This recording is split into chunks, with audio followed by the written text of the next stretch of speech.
wanted to take this opportunity first to thank you for the opportunity to serve you. Been a little bit silent on these videos for a while because we had a huge project that we did last fall with almost all of you, which was a change of investment platform. That change has exceeded our expectations, and we thank you for your patience and participation in working with us to do that. We think we've really improved things. So with that, now in the rearview mirror, we are able to look forward and getting back to trying to put out some things that hopefully will always help to increase your confidence, which is our label for this ongoing series of videos.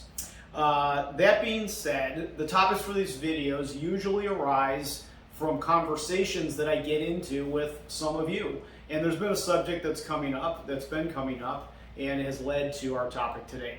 And what we're going to be talking about is this market, a bubble, a stock market bubble. People have been asking me about that. Bubbles have a tendency of bursting, and so it's been on people's minds. So we're going to take a look at this, and as we do, I want to make sure that I differentiate between a bubble and a correction. We don't want to misidentify. As I was preparing for this, I came across a story about Charlie Chaplin, who was the famous movie actor from the silent film days, founded one of the biggest Hollywood studios, and he was traveling abroad way back when, and he entered a Charlie Chaplin look-alike contest. And in that contest, he finished third.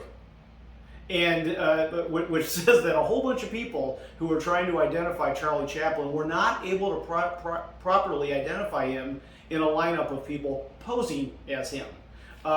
So that being said, we don't want to misidentify a stock market correction versus this bubble concern. Stock market corrections happen all the time. It's normal volatility. But every year since World War II, markets go down about 14% during the year, even in years that wind up with very good returns. 2020 was a classic example of that when COVID hit, and then returns ended up being solid by the end of the year.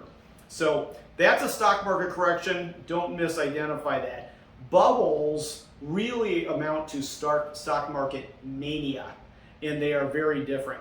It's when the stock market consumes the culture. It really hasn't happened that many times. It happened in 1929, 1968, and the year 2000. As I say that, some of you who would be watching this have got to be thinking of the year 2008. 2008 was really a real estate bubble that affected the stock market because there was such a lack of liquidity. People had to sell stocks to raise cash. But that was a real estate bubble.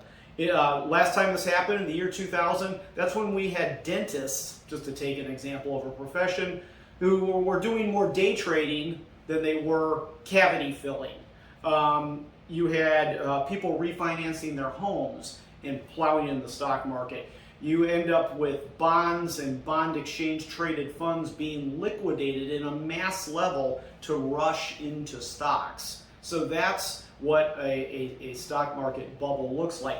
Right now today, we have critical differences from those prior bubbles that have happened. Number one is the market's not consuming the culture. We have a lot of interest in certain individual stocks and companies, but the market's by no means consuming the culture. We have nearly 0% interest rates, so fixed income is so poor. Stocks are one of the really best places to get returns these days. The banking system versus the real estate bubble in 2008 has huge excess reserves right now. Very healthy banking system, and the consumer household is in the best position it has been in this country. That's the average American household in 40 years. So really, really good. So generally, stock bubbles inflate by leveraged money, people borrowing to hideous levels, and then it eventually becomes very over-leveraged, and then it bursts. None of this is present today. So some simple guidelines to follow. I mean, we've all been following guidelines during COVID. There's some simple guidelines to not let this concern about a bubble rob you of your confidence. Number one, as I always say, read your news instead of watch your news as much as possible. It's much less emotional. Avoid the 3 Ps. Performance, an over focus on performance, chasing performance, an over focus on politics.